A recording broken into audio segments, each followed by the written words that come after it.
we're going to move on to what it's slightly hinted at and something that's really got under your skin, and you've done a lot of posts and actually been the first post other than myself on the Political Owl. When I get incensed over something, I feel the need to comment on it.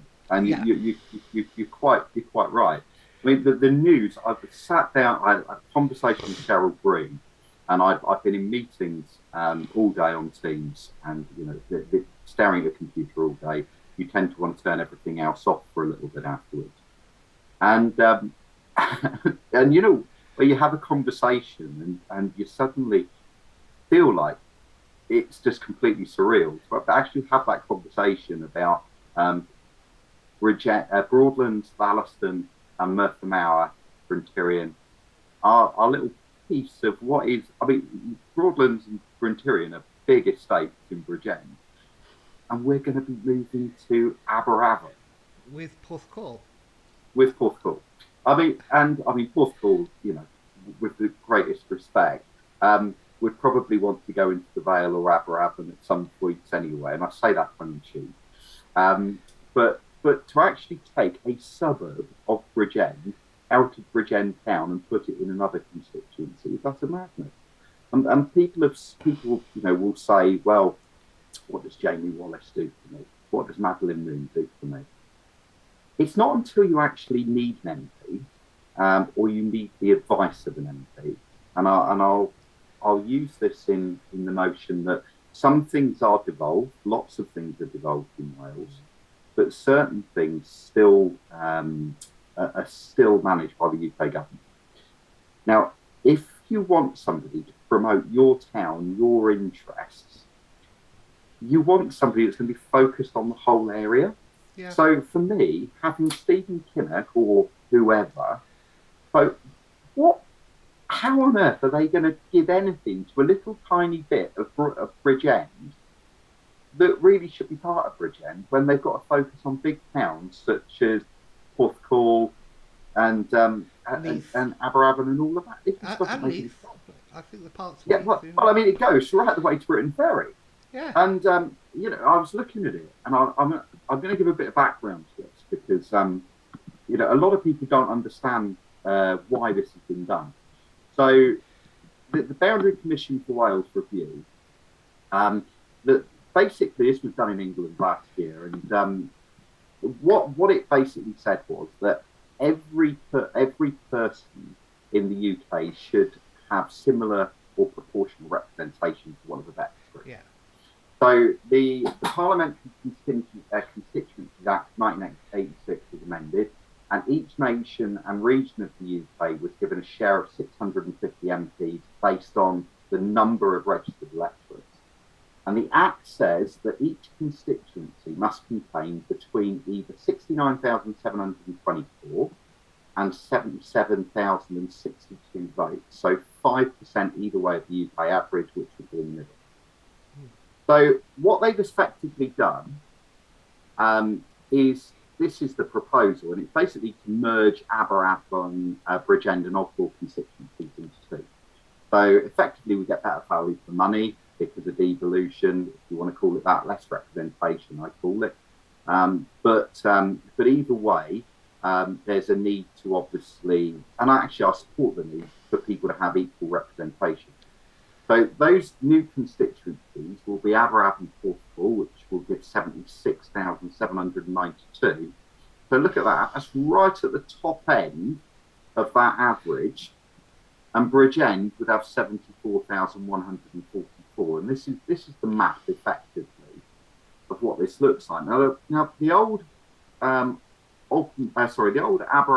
constituency is this. So it basically comes down from Skewen, Llandarcy, Britain Ferry, Talbot, Margam, and then comes around literally up through the valleys here, Croeshaw, covers Blaenguilty and Glencorrog. Can I just say, before you go, the area you circled is actually where I live. Yeah, well, and this is the mad part about it, right? Is this bit here, that's Cllr. Yeah. Right, just underneath there, and you think of these communities; these are all interwoven. They're not separate. They're not, but they are separate communities. Yeah, So I watch my words. But they're very much interlinked.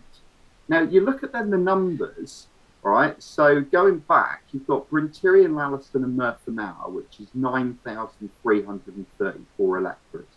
Now it looks like it's massive, but the yeah, reality is all of the people live here. yeah, Right, so you've got Broadlands there, you've got Brinterian there. I mean, the school's pretty much here. I mean, it just absolutely makes no sense whatsoever.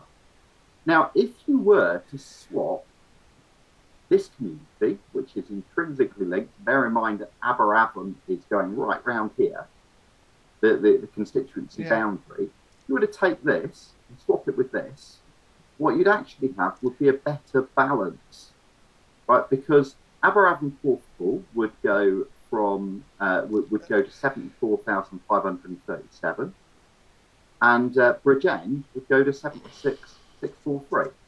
yeah, Now you've got to wonder whether the person that looked at this actually looked at the map, because I mean it just seems absolutely coincident, and I believe in coincidence. yeah. I But saw I mean, this last night on a post I, about Kevin I Cribble. I think it'd be fair to say that the communities of Kyle, Kenbig Hill, and Kevin Cribble are pretty much linked together. Oh yeah, very much so. And I'd hate to insinuate that the Boundary Commission took this into consideration because obviously they're independent. Um, but it just seems really odd to me that the leader of Bridgend Council's constituency is just kind of chiselled out here. Now, I'm not actually suggesting that should go that way, but what I am suggesting is that a bit of common sense needs to take place about where these communities are, where the houses are, how they're going to be best served. And I personally don't feel that my constituency, and ultimately I'm not elected to represent anybody else's constituency. I'm Yeah, elected to represent my own. I don't feel that my constituency is best represented in that boundary. It makes absolutely no sense whatsoever, and that's why I'm so incensed with it.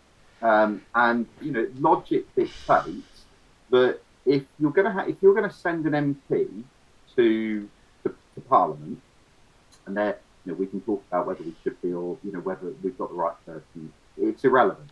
If we're going to elect an MP to Parliament, we want it to represent that area, yeah. not that area minus a little bit that's now being worked from Aberavon. It makes no sense. It it, it So really doesn't. hopefully you can understand the logic behind my thinking.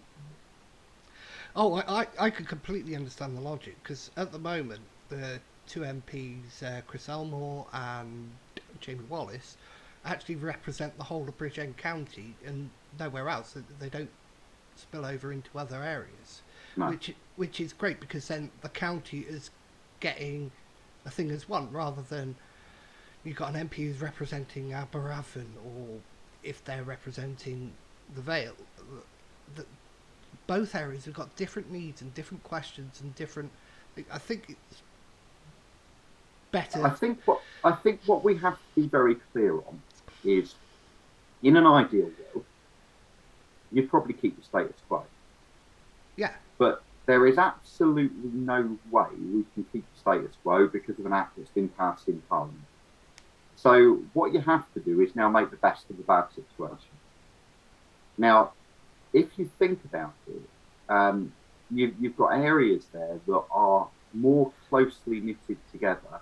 I mean, I find it absolutely miraculous how Bridgend would effectively become landlocked. They've taken. yeah, We lost. Obviously when Ogmore by Sea, Southern Down, and everything disappeared off into the Vale, we lost that to the coastline. There's now the proposal to take Merthyr Mawr sand dunes, which when you think of Merthyr Mawr, you think of yeah. Bridgend. I Well, got married in Merthyr Mawr Church a couple of weeks ago. It's Bridgend. yeah. When we're up to Court Coleman, it's not.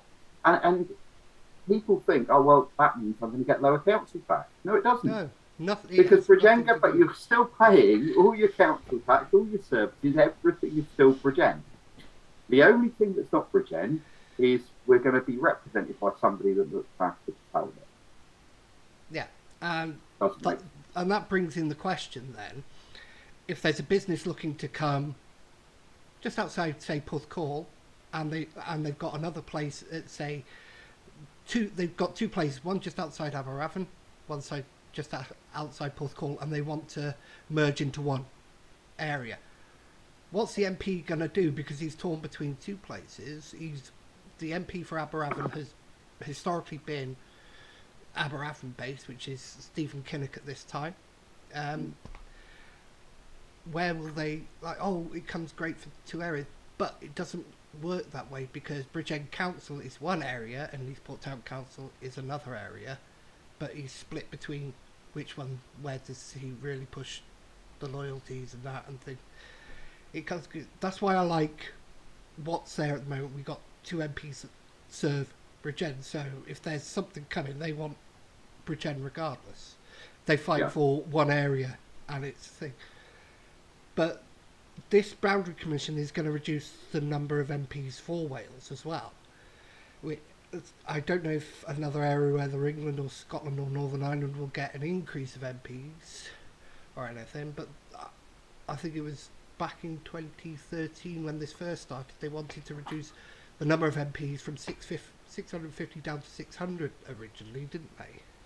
Yeah. I don't know whether that's still the goal, but it's funny how they bring down the number of elected representatives, but increasing the number of unelected in the House of Lords every year.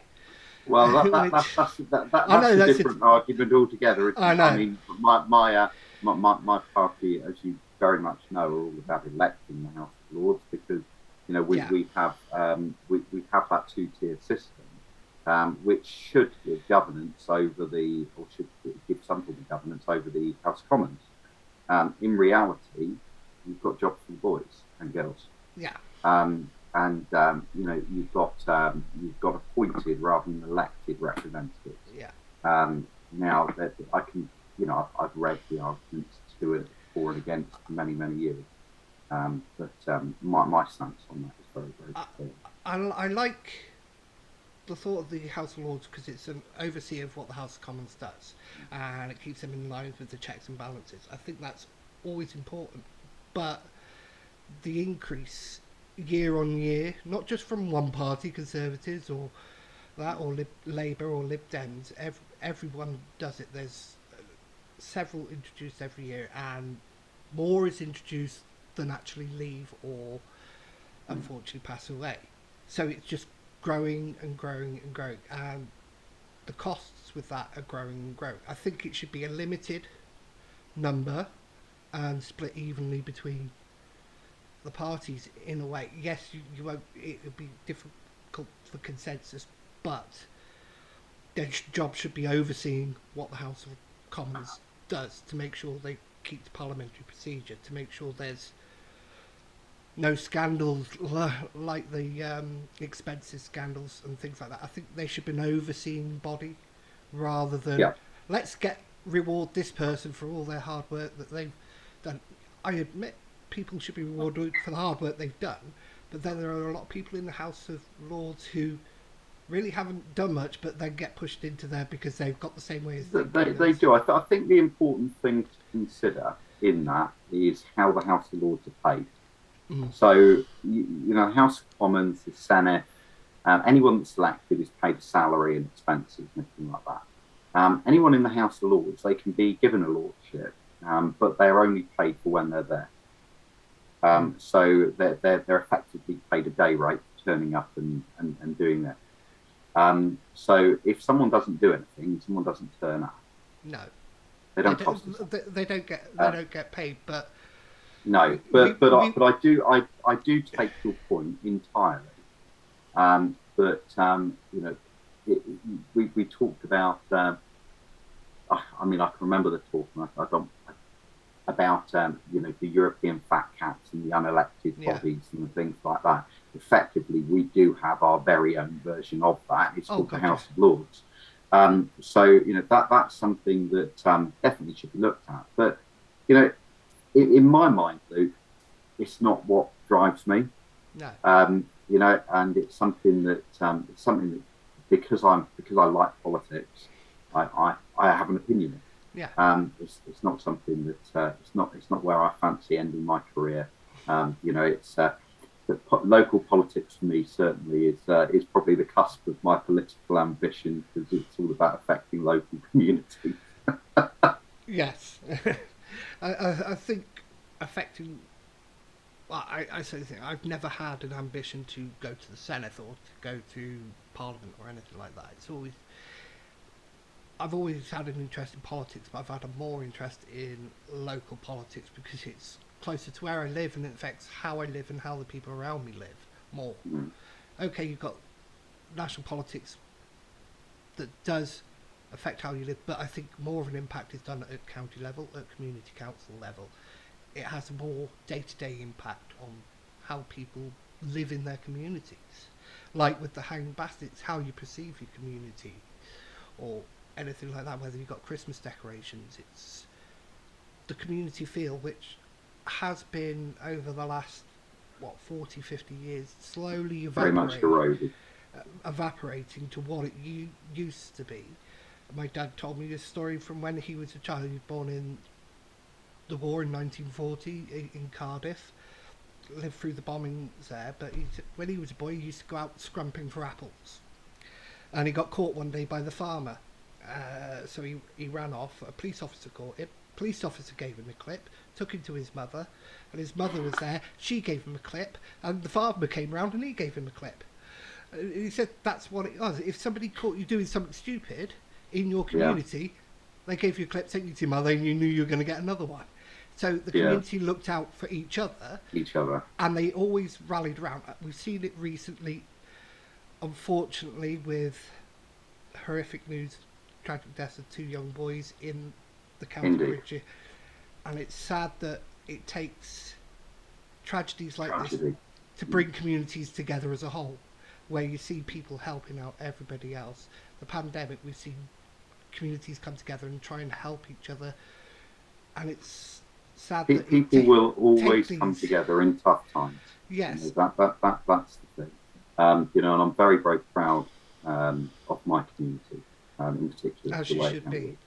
handled. It was absolutely tragic news regarding Luke Still. His family are very much in our thoughts, Yeah. and one of the reasons why we postponed, obviously, our original interview. Yes. Um, but I think the lessons, the lesson I learned from that is how touched and um, how much people wanted to show their support and didn't know how. And I think for me, as a local councillor, it's very tough sometimes to understand what you should do. And I've said this to you Yeah. offline. I was talking to one of your colleagues as well. Um, but when something like this happens, you don't want to encroach on the family. You don't want to be overbearing. You Yeah. you want to think about how things are perceived. Um, but at the same point in time, in tough times, communities need, I wouldn't say leadership, but they need somebody um, to just to kind of help guide them into Yeah. something sensible. And I think we did the right things, and I think the community showed the family how much they were in our thoughts. And when Breed Still's family put together a Just Giving post for Noah's Ark a few weeks afterwards, the amount raised for that charity was absolutely phenomenal. And it just goes to show the strength and depth of the Broadlands community and the wider community at large Yeah. in Bridgend. You are right. Communities have very much eroded over a period of time, and they've changed their look and feel. But in tough times, we do come together. Yeah. It's just I wish we could be come together more as a community when the times aren't tough. Like I think Broadlands Fun Day does that, brings the community together, and you're very It does, instrumental and we are in back that. in 2022. That's good. Um, and I mean, yeah, I mean that was something that started. Again, it was much my upbringing. So you talk about your dad's upbringing, my upbringing. was very much in school fates, community fun days. And I came to Broadlands in 2007. There's no community centre. The heart of our community is Tesco's and the ever changing shops, and the school. And you sat there and go, well, there's nothing that the wider community has other than the school to pull them together. And the concept of Broadlands Fun Day came up, and it was something that's very much a passion of mine. I often get told that I need to get things out of my head and actually on paper and communicate them. But it gets to a certain point of year where my children get very, very excited about what rides am I going to hire in next. And we've been looking for 2022 at travelators, stunt jumps. We had a mobile cave there a couple of years ago, and we get great support. That. It's I very nearly went through that, but we had Oh, little did you? quasar laser domes, and then we've got the Scorpions kickboxing normally come in. They do a bit of a display because we've got lots and lots of kids as part of that group, and it just brings people together. And it's just about an affordable day. It doesn't cost the earth. The local businesses all chip in to cover the costs of paying for it with a bit of advertising. The community council chip in to cover it, and it's something that just gives back. It gives people a chance to get together and enjoy themselves. And you're 100% right. We don't do that enough. So anything we can do to do that, that makes a big difference. Yeah. And of course, we've got the fireworks display that we put on every year up at Brintirian, which is a great free display as well. So we try our best to do those little things that do make a difference, hopefully, to people's lives. So, with all the um, negative news we've given with the Boundary Commission and that, some good news. Brack Fun Day's back next year. Fun Day is back next year. Yeah, Broadlands Fun Day, bringing the fun back to Broadlands. Right. That's great. So, on to the final question now, and we've got the election coming up next year. And Indeed. you seem to know your ambitions that you don't want to become a lord in the House of Lords. What are your future and then are you standing next year as a community councillor and maybe a county? I will be standing for both borough and for Lalston Community Council. As I said, I think change is well overdue, Yeah, and I want to be part of that change. good. I firmly believe it needs people with fresh ideas, and it needs people that are willing to work together across party lines and none to accomplish great things. And ultimately, our town deserves better than what it's currently getting. Yes. Our communities deserve better than what it's currently getting. And if I can be part of that in 2022, then I should be very happy to serve. Well, that's good, and I hope I really do because I think you are one of these very visual counsellors that you see a lot of. Whether it's you work with Saving the Princess of Wales, A&E, and other services, the A48 Brackler Fun Day, you do a lot for your community, not just Broadlands, but the community as a whole. Because saving the hospital, it affected the whole of Bridgend County.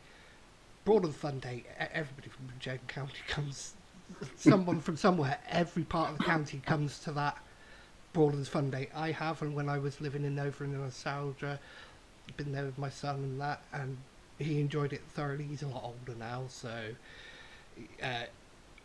see next year whether he still wants to go. But you do think, and I do hope and wish you good luck for next year's election. Thank you, Lou. Crucial question: would you ever stand for Senate? Oh no, no, no, no. No. I enjoy working in the private sector way too much for that. Looking after my local community is what I'm here to do. It's not an ambition. Well, good. And so, thank you for doing this today on a Saturday morning. Thank you for having me. At 10 a.m. Things didn't go exactly how we wanted this morning. We were going to do it on Microsoft Teams, but for some reason neither of us could record and, record this, which would be a point. and thank goodness, Luke, that I worked out how to unshare my screen on Zoom. Otherwise, we could have been staring at something absolutely ridiculous for quite some time. It'd be Last thing people want to see is a boundary commission sign up for any longer than necessary. But I will end, Luke, by saying, please make sure you comment on the proposals. We cannot have this change. Yes, and if you send me, no, I've seen the link for the proposal. I'll put it underneath this video when I post it to Political Owl. Please comment on it, whether you agree with it or not. Comment on it, because at the end of the day, it affects everyone in Bridgend, no matter what area you live in. So, and it's good to get a rounded view of as many people as we can to see whether it's a good idea or a bad idea, to see what people want. We have our own opinions on this sort of thing. We always will. But we don't matter at the end of the day. We're just individuals. It's the group as a whole that have to decide, that should be deciding these things, not just Ian's opinion or my opinion or anybody else's individual opinion, but a group as a whole. So I'll post that link underneath, comment on it, and say what you've got to say. Whether we agree with you or not, we value your opinion regardless of what it is. Everybody's entitled to their own opinion. So again, I will say